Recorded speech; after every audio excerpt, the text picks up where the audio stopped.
let Tiina, Jaan, and Teele take the stage and educate more us in stakeholder engagement.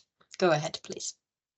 Thank you, Anna. So can you get to the next slide?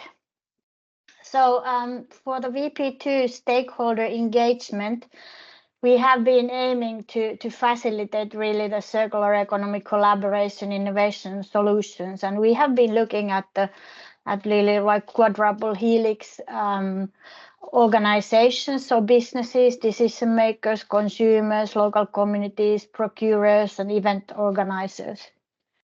We have been using lots of different methods. Here are just to mention a few. So there have been several workshops, hackathons, fixing workshops, seminars, procurement recipes, different kind of cultural and sports events, and we will walk you through those in the coming slides. So please, next.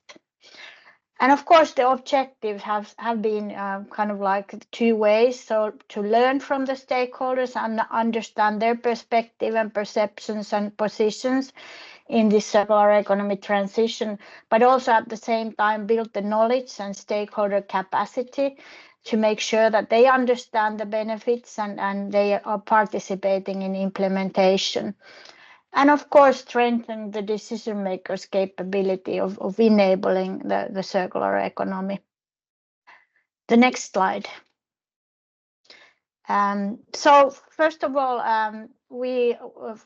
how we engage the B2B community. We created an engagement model or method that we used in this Tampere workshop to engage with the whole like bio-based value chain, and we also tackled the agricultural plastics in the second group during this workshop. And on top of that, we also shared with another agricultural plastic project after the workshop or in the latter part of the workshop via the online session. So we were sharing different learnings from different projects. I think somebody has a microphone on. I can hear this scribble, scrabble. Thank you. And the value chains had been defined earlier in the project. So we had a look at all these three KVC value chains, and we had very much defined those from the whole value chain in all of the areas and markets where we were active. In this workshop in Tampere, where we engaged with the B2B community and the agriculture, so there were also farmers there. We basically looked at these value chains. We also identified the missing partners and competencies, and we looked at the different kind of bottlenecks and opportunities that exist within these value chains. Because of course, when you're looking at the new solutions and products, the value chains are not necessarily the same as you have been used to work with. So therefore, we had to identify these kind of like new operators and look at the new challenges and the bottlenecks and opportunities. And from we took this challenge-driven innovation process where we then developed this high-level roadmap for future cooperation. So next slide, please. We identified some challenges from the workshop for the agricultural plastics. I'm not going to read through all of them, but you can see the challenges here. These basically were firstly about the material procurement, and then they had to do with plastic quality use, valorization, recycling culture, like in the previous plastics presentation you heard. The quality and the sorting and all this is very important. And then we had topics like technology, economy, environment. So we discussed the economics and the business models and what is possible and what is not from the business point of view on the farms, for example. Then as a last topic, we discussed the politics and regulation. Of course, they also stipulate a lot what can be done. So those challenges were also discussed and identified during the workshop. So if you go to the next page, please. These are basically the kind of like the same. What we said, the challenges and bottlenecks are a little bit overlapping, so I'm not going to go through this one but you can read this in more detail later on if you're interested in knowing the topics in detail. So if you take the next page, please. We, as said, we had the workshops with the B2B, and we had also like expert introductions in these workshops. So Ugur, for example, here was talking about the plastics recycling. We had also an expert introductory on the regulation side of the plastics. So we were kind of like making sure that we are kind of like disseminating also the information we know to all these farmers and businesses that were active in this workshop, to make sure that they are on the same level when we start working towards the roadmaps. So next page. And if you take Jan will take us through the next slide. Please, Jan. I'm Jan Bakke, project manager from the county of Østfold and lead of VP2. I will now say something about the main findings about B2C, focusing on recycling practices at events. Next slide. In Treasures, we are engaging stakeholders on zero waste practices and climate-friendly concepts for sports and cultural events. CE practices and concepts are mapped, tested, demonstrated, and validated in 4 events. The Safe Pond Hockey, small-scale ice hockey event.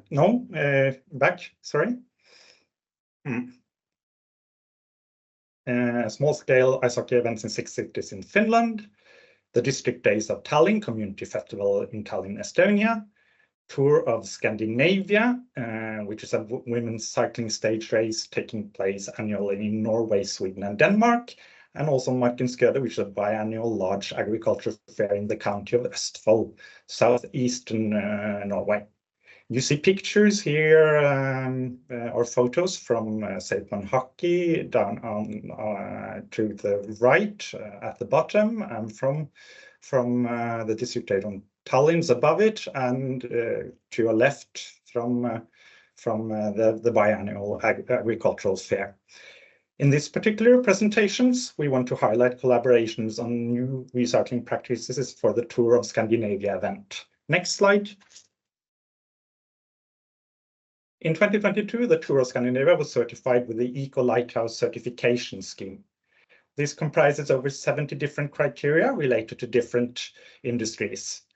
And this certification process provided systematic framework to guide actions for more circular and sustainable practices at the event.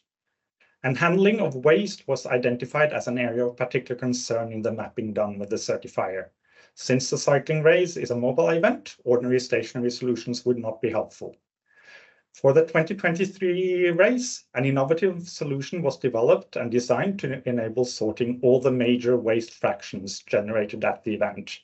And this was a recycling trailer that can be transported to different locations and also later rented to other events. You can see the recycling trailer and also images for the different waste fractions to display to your right. The development was a collaboration of many different parties like the former county of Viken and now continued by Østfold, had a role as a supporter and funder of cultural and sports events and collaborated with the event organizer, Tour of Scandinavia, who participated with both management and organizers of volunteers, giving insight on the practicalities of using and designing the trailer. And also a local business, the BK Trailer, who was the producer of the trailer. Next. The recycling trailer was demonstrated at 3 events in connection with the Tour of Scandinavia, and later has been rented to at least 8 other events. A children's recycling educational show, Recycling Fun, was developed and shown in connection with the events. And the recycling show both marketed the trailer and increased the awareness and good recycling practices and how to sort the waste at the events. To the right, you see an image from the recycling show, with the trailer demonstrated at the maritime race, tall ships races in Fredrikstad, Norway. Next slide. The main effects identified for the recycling trailer so far are the use of the recycling trailer generates new expectations and standards for how recycling should be done at events and level of sorting of waste for the audience. It increases the amount of recycled, not food waste, plastic waste. It was meant to plastic waste, especially at mobile events, and thereby reducing CO2 emissions. And the creation of the trailer and the renting of it as a service, as well as the production of the recycling educational show, has generated possibilities for new business models and local job creation. And there's an educational programs for schools in process on the recycling trailer and on circular economy. This is done between the County Science Center in Styria.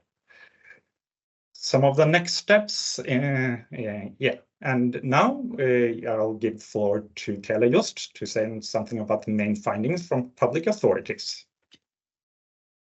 Yes. Hi, I'm Tele Just. I am project manager in Tallinn City Circular Economy Department. One of my work tasks is also closely related to implementing multiple-use cutlery and containers in Tallinn, and that's what I'm talking in this presentation today. In October 2019, Tallinn banned single-use plastic cups, plastic cups and plates and cutlery in events. Public events. Only compostable dishes were allowed.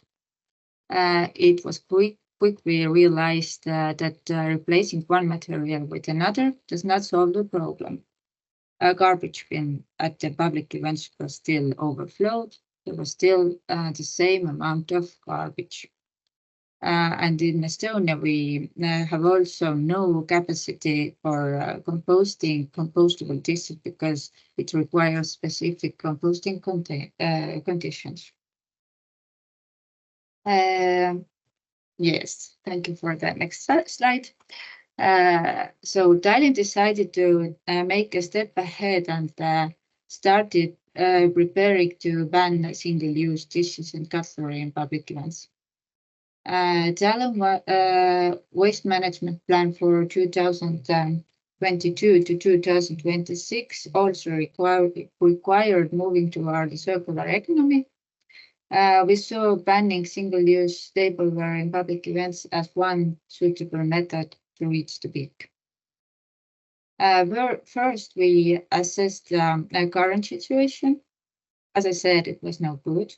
In spring 2022, was ready a draft guideline for organizing suitable events, for organizing sustainable events.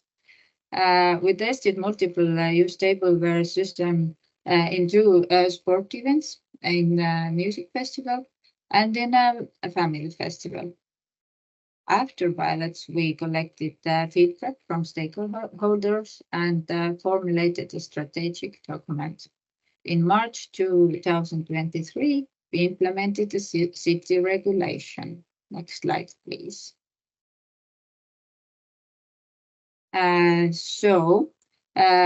June 2023, food and drinks may only be served in reusable containers, and only reusable cutlery is allowed in public events up to 30,000 visitors per day.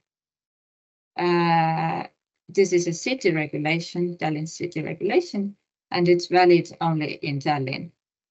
But the regulation extended, and from this year's January, the regulation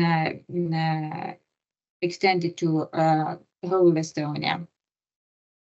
And the number of visitors in event does not give any exception to organizers anymore. And what we consider as public events.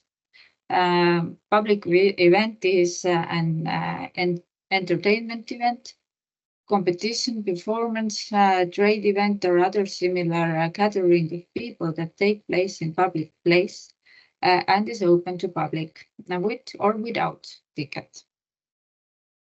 Next, please. Yes.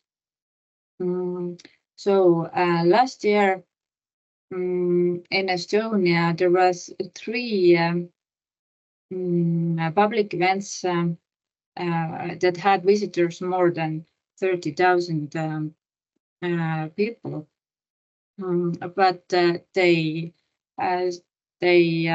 decided to pilot that multiple use system voluntarily. These events were a weekend concert, more than 55,000 visitors, and they tested the cup system. So in this concert, drinks were served in reusable cups only. And the same was in the personal concert.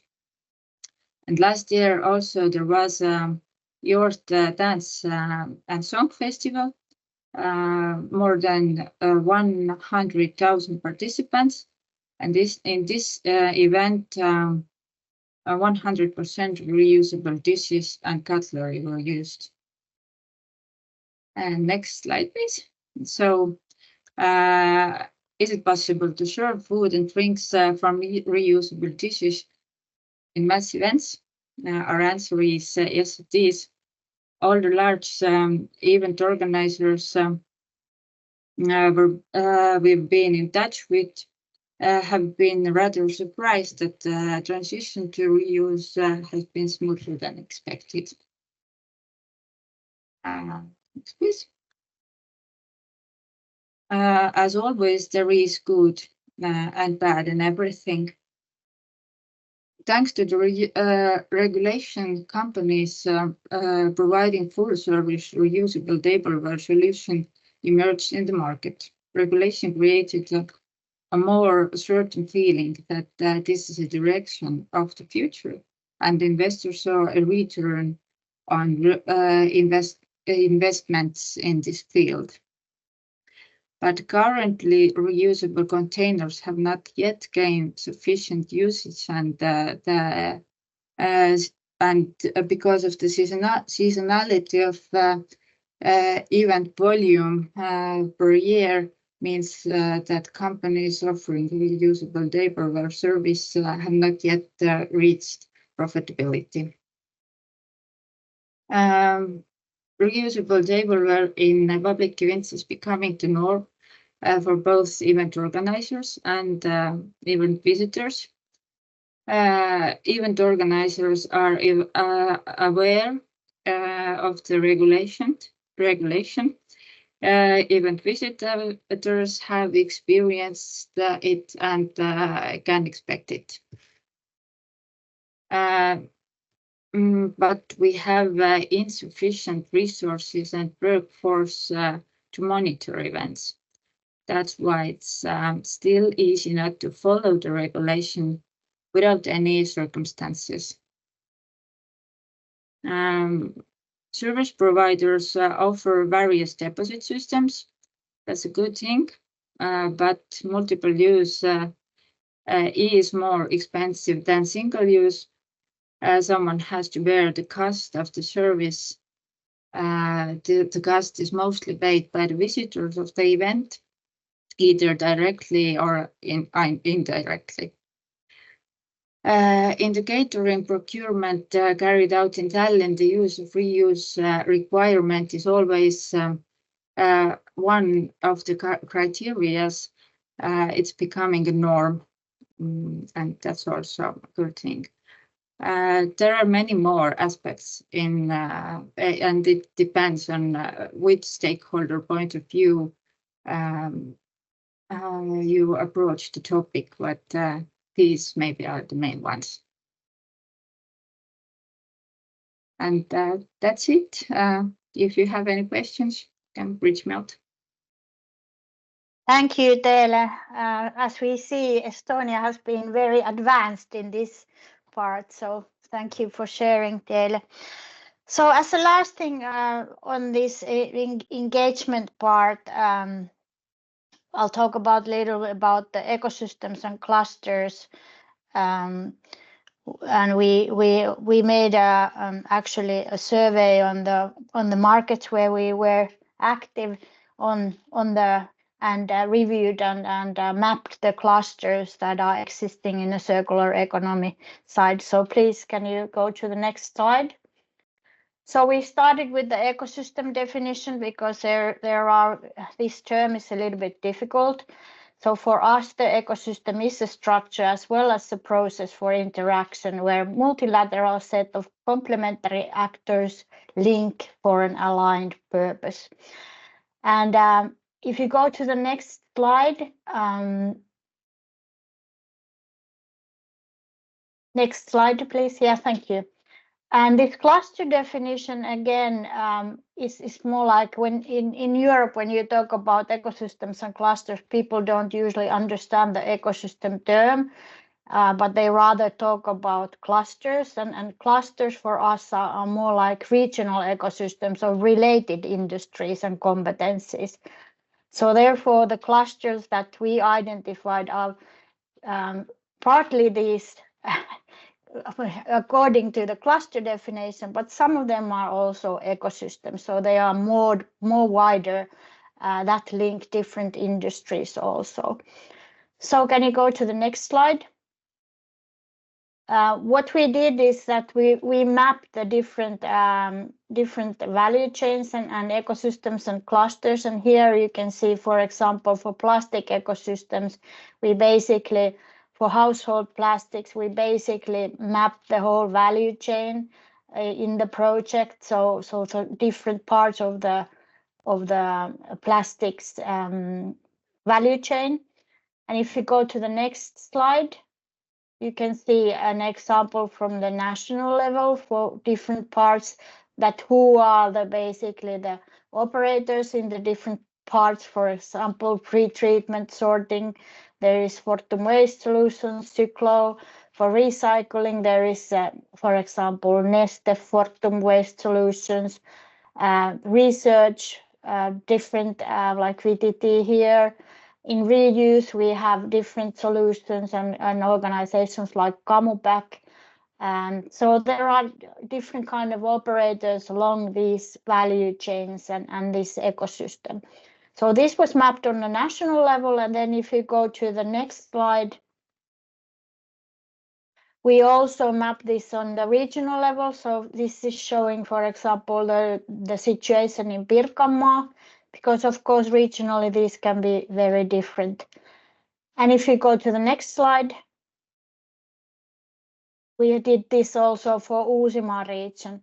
So basically all these we did and mapped for all the markets where the project is active and also for all the regions that were within the project. So these maps and are available. And if you want to have more information about these clusters and the mapping, you please show the next slide. You can go to our project website, or then if you're interested in learning more about cluster management or ecosystem management tools and methods that we have been using, you can go to this ecosystemplaybook.com page. I think that was, yeah, sorry, there is still this one event. So so for B2C, we as Jan was mentioning, we were engaging with this Save the Pond event. If you go to the next slide. So this is an event concept originating from Canada, which aims to unite the hockey community to tackle climate action. So we were there in this event to raise public awareness about plastic recycling and waste collection, and also we had the bin there that was collecting plastics waste. If you go to the next slide, what we did during the event, we interviewed actually over 50 attendees and engaged with them. We educated them on waste collection and asked them about the plastic collection at the events. And you can see the Sumpu, the plastic recycling bin, the green one on the right in the image. So this was the one that we brought into the event, and we collected the plastics from the event. I think there was over between 20 to 30 kilos then in the end that we collected from this couple hours event. And next slide, I think we still have one, or was that the last one? Yes, so here you can still see the Sumpu. And we got some feedback for the Sumpu bin collector about, how important it would be about the placement and how it would look like, and user friendliness and so forth. So it was really good feedback that we got, and basically everyone that we interviewed thought that it's really important that there is this proper plastics recycling opportunities at the events. So I guess this was the last one now. Let's see. Yes, thank you. Very good. Thank you, Tiina, Jan, and Teele. Very, very interesting results.